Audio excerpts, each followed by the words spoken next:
এক দশকেরও বেশি নির্বাচনী রাজনীতির বাইরে থাকা বাংলাদেশের অন্যতম বড় রাজনৈতিক দল জামাতে ইসলামী এবার খোলস পাল্টে নিজেকে নতুনভাবে উপস্থাপন করছে। আসন্ন সংসদ নির্বাচন সামনে রেখে দলটি নতুন সমর্থক টানছে। বিষয়টি যেমন এক পক্ষের জন্য আনন্দের, আবার এর বিপরীতে উদ্বেগে আছেন অনেকেই। ৫ আগস্টের গণ অভ্যুত্থানে শেখ হাসিনা ও তার সরকারের ক্ষমতাচ্যুতের পর জামাত ইসলামী নিজের রাজনীতির নতুন রূপ দেখানোর চেষ্টা করছে। দলটি তাদের দুর্নীতি বিরোধী ভাবমূর্তি ও কল্যাণমূলক কার্যক্রমের পাশাপাশি তাদের নতুন ভাবমূর্তি দিয়ে ইতিহাসের সেরা নির্বাচনী ফলাফল আশা করছে।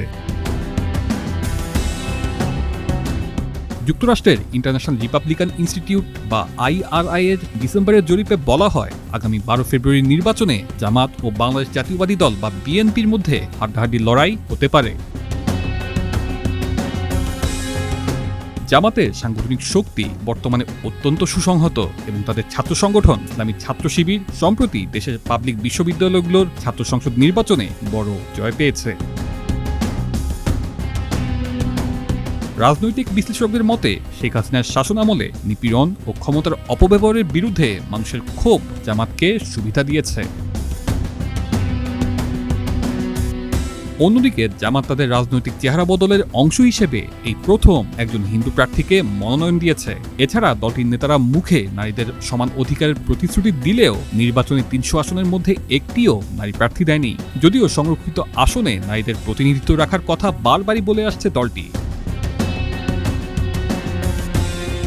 ২০০১ থেকে ২০০৬ সাল পর্যন্ত বিএনপি নেতৃত্বাধীন সরকারের সময় জামাত ছিল জোটের অংশীদার, কিন্তু এবার দেশের প্রায় সব ইসলামপন্থী দল নিয়েই তারা জোট গঠন করেছে, যাদের মধ্যে কেউ কেউ আবার অতিমাত্রায় রক্ষণশীল।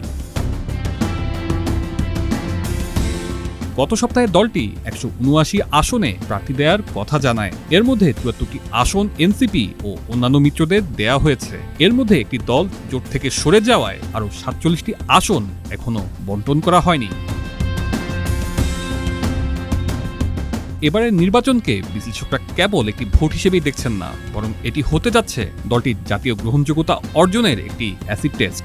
আগামী ১২ ফেব্রুয়ারি ভোটই ঠিক করে দেবে দীর্ঘ সময় ধরে বিতর্কে কেন্দ্রে থাকা একটি দল তাদের সাংগঠনিক ধৈর্যকে রাষ্ট্রীয় বৈধতায় রূপান্তর করতে পারবে কিনা। তানজিলুর রহমান তুষার, বৈশাখী সংবাদ, ঢাকা।